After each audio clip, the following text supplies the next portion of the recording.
Oi, pessoal! Passando aqui para dar um beijo em vocês. Estamos gravando uma diária de amar, esse programa que eu faço com carinho, empenho, amor.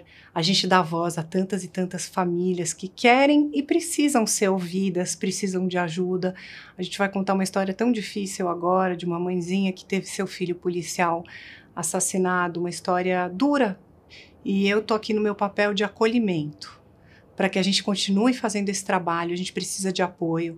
Se você trabalha numa empresa que ressoe com o nosso propósito e quer apoiar a gente, manda um e-mail para a nossa diretora Malu no amarmaternidade@gmail.com. Aproveita e já se inscreve no canal. É só fazer um login e tá inscrito. A tua inscrição é muito importante para a gente. Manda esse programa para alguém. Se esse programa faz sentido para você, divide com as pessoas que você gosta.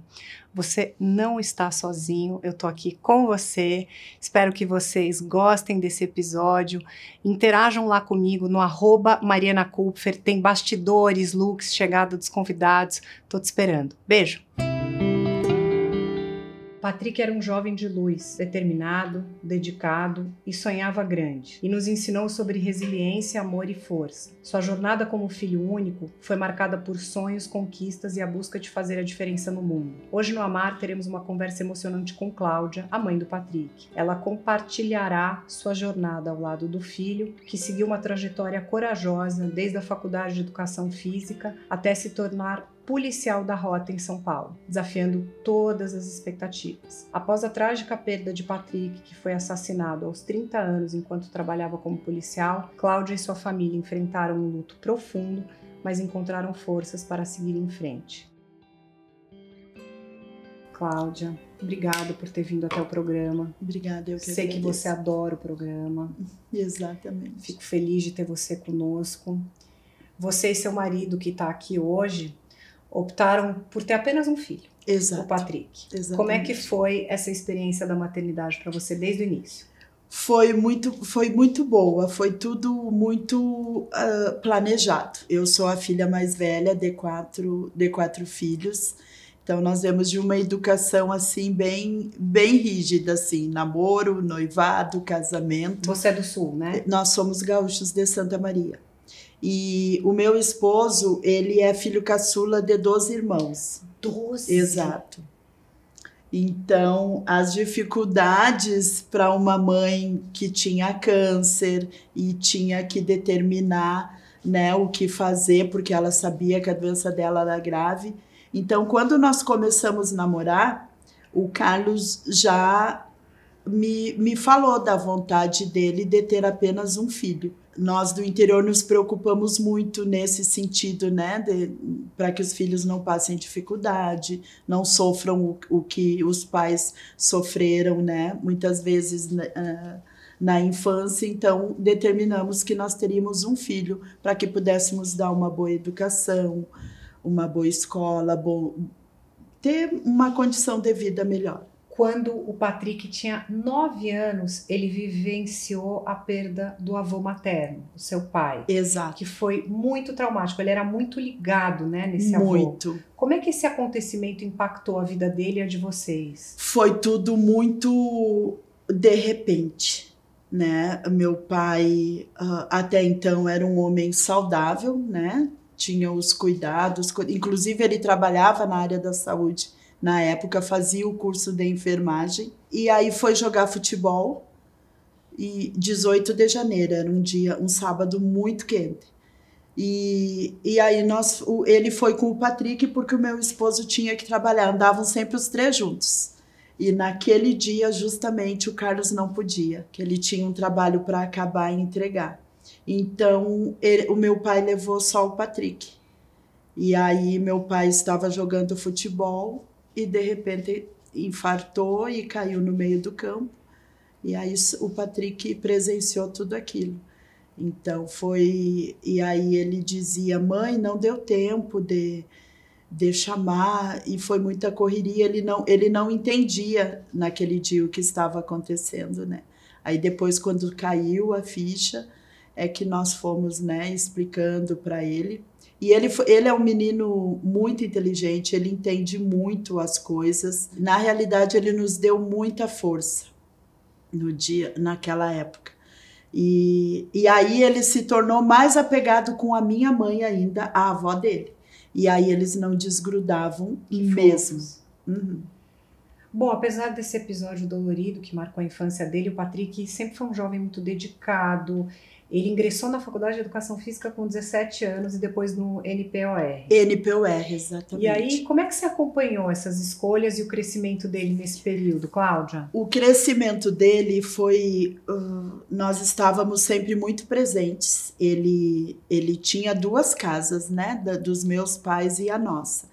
E nós tínhamos essa integração na educação dele, de falarmos a mesma língua, apesar de que o Carlos e a minha mãe sempre foram mais permissivos, né? A avó sempre é mais permissiva.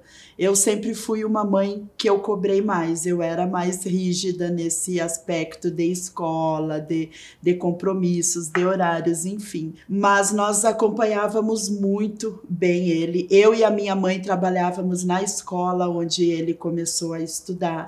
Eu conseguia acompanhar o Patrick desde o berçário. Ele entrou com 4 meses no berçário e eu já trabalhava na escolinha. Eu já havia me formado em pedagogia, então eu consegui ver ele começar a falar, começar a andar, porque a diretora da escola me possibilitava. Cada turma que ele ia, ela me colocava naquela turma para que eu pudesse acompanhá-lo. E foi muito bacana, assim, e eu o amamentava, tinham mães que tinham aquele período de 2 horas de intervalo do trabalho para ir amamentar os filhos, então eu estava ali, eu o amamentava. A vida foi passando, Patrick cresceu, decidiu ser policial, sem vocês saberem, vocês eram contra essa decisão. Totalmente contra. Quando ele entrou para a rota, como é que você reagiu, Cláudia? Foi um susto muito grande, porque o Patrick, ele se formou no Exército muito jovem.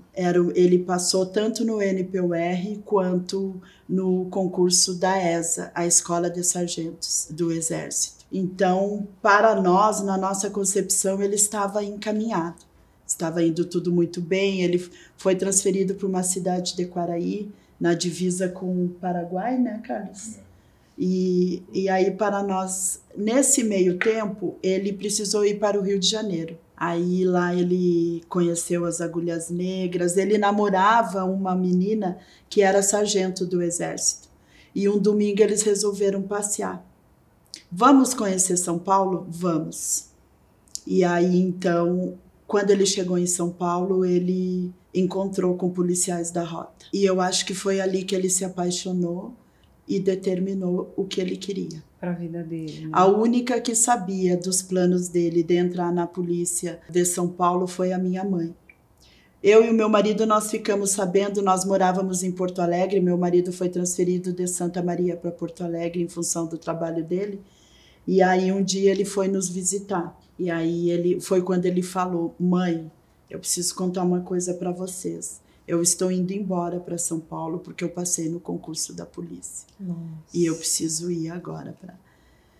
E aí nós respiramos fundo, né? E aí o que nós poderíamos fazer? Já estava feito.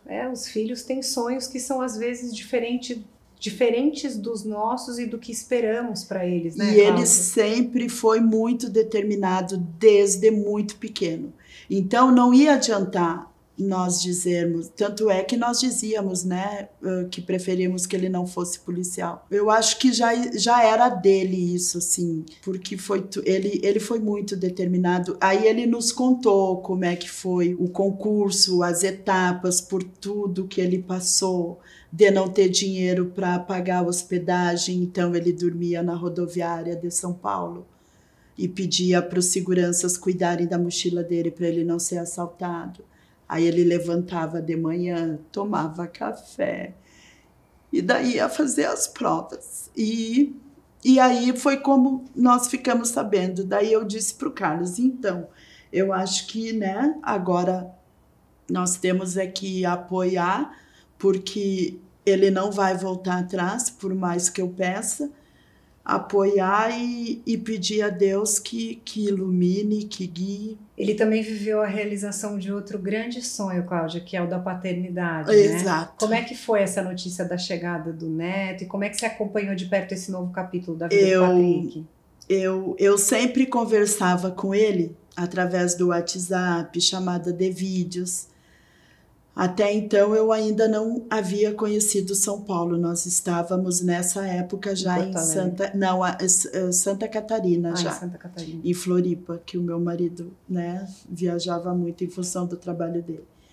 E um pouquinho antes do Natal, em 2019, eu estava limpando a casa e o Carlos não estava em casa. E aí ele disse assim para mim: mãe, o pai está aí contigo? E eu disse assim: não. Ele disse assim: eu queria conversar com vocês, só que eu queria fazer uma chamada de vídeo. E eu me preocupei, né? Eu disse: nossa. Aí eu disse: não, mais fácil, porque o teu pai vai demorar a chegar, depois tu conversa com ele. Aí ele ligou o vídeo, né? Eles estavam lá. Aí ele me disse, né? Porque ele sabia que o meu sonho era ser avó, né? E eu sempre cobrava isso dele, que eu não queria ser avó muito tarde, eu queria ser uma avó jovem. A minha mãe foi avó dele com 40 anos. Nossa! Então por isso que nós conseguimos acompanhar muito, assim, o crescimento dele. E aí ele disse assim: mãe, tu vai ser avó. E eu disse: vocês estão brincando? Ele disse: não, mãe, é sério. E tu vai... Eu disse: nossa, que presente de Natal. Aí eu comecei a chorar e ele chorou também, sabe? Foi eu que... Aí eu disse: nossa, então, dali em diante, eu não parei mais de vir para São Paulo. Eu passava mais aqui do que em Floripa. E aí em 2022 vocês se mudaram para cá, para ficar mais perto dele, do seu neto? Para ficar mais perto dele. Nós tínhamos o meu marido estava bem empregado. São coisas que acontecem que depois a gente vai pensando, né? Porque o instinto materno é algo muito forte. Nós estávamos muito bem em Florianópolis, né? Eu sou corretora de imóveis lá também, eu tenho as 2 inscrições. O meu marido estava muito bem empregado, nós estávamos numa vida muito bacana lá. Eu viajava para São Paulo, ia, voltava. Só que daí em junho de 2022 eu senti uma vontade imensa de vir embora. E aí o meu marido disse: não, mas não faz sentido, tu vai para lá sempre que tu quer. Eles vêm visitar, não tem porquê, né? O que nós vamos fazer lá? Começar tudo de novo, emprego, e lá é tudo muito diferente. E eu disse: eu quero e eu vou. E aí ele disse: bom, então se tu vai, não posso te deixar ir sozinha. Aí eu liguei pro Patrick. Na realidade ninguém entendeu nada, né? E o Patrick disse: mãe, tá tudo bem. Né? Eu estava lidando com um tratamento de saúde no seio, mas graças a Deus correu tudo bem. E aí, de repente, me deu um medo desesperador de morrer longe dele. Nossa, Cláudia. E aí, em julho de 2022, nós chegamos com a roupa, porque não tinha, né, condições de trazer mudança. Então, o que eu não vendi, eu doei, eu deixei na casa onde nós morávamos e viemos. E foi, assim, um ano maravilhoso, maravilhoso. Porque nós nos visitávamos sempre, mas foi muito diferente, né? O Patrick saiu de casa muito cedo. Então, nós passamos vários natais e ano novo sem a presença dele, Dia dos Pais. Então, vocês mudaram para São Paulo, tiveram esses momentos super felizes ao lado do Patrick, do neto. O que aconteceu em julho de 2023, Cláudia? Queria que você contasse pra gente. Bom, então, eu estava no interior e aí nós resolvemos passar uns dias aqui em São Paulo, no interior, que eu digo onde o nosso neto mora, né? A mais ou menos uns 600 quilômetros daqui. E aí eu disse: eu levei o menino, né, para nós ficarmos um pouco juntos. O Carlos ficou por causa do trabalho.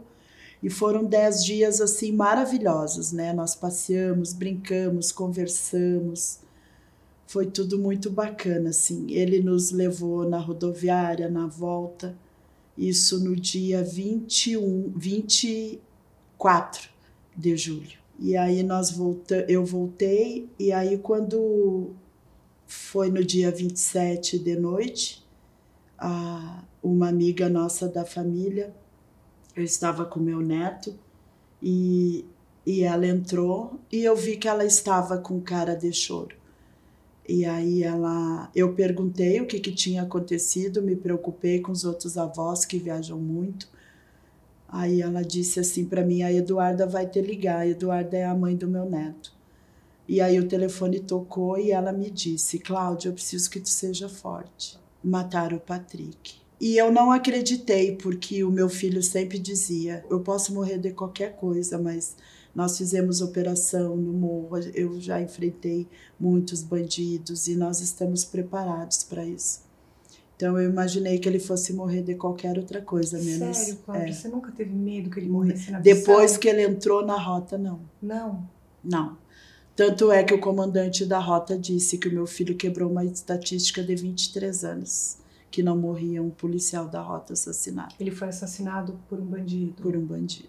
E ele já estava indo para casa, era o final do turno dele. Bom, Cláudia, a notícia do Patrick, né, que aconteceu no Guarujá com o PCC, foi uma operação ano passado que saiu muita imprensa. Seu filho, você teve que ficar revivendo essa notícia. Como é que foi para você lidar com esse luto e essa dor tão profunda para você e seu marido? Nos primeiros meses, nós desligamos totalmente a televisão. Aí muitos jornalistas nos ligavam, queriam falar conosco, e nós não queríamos, né? E eu fiquei com muito medo de toda aquela situação, e o meu marido ficou muito ruim, muito ruim. A impressão que eu tive é que eu ia perder ele também. Eu tive que tirar forças porque perto do meu neto eu não queria ficar triste. Quantos anos tem o seu neto?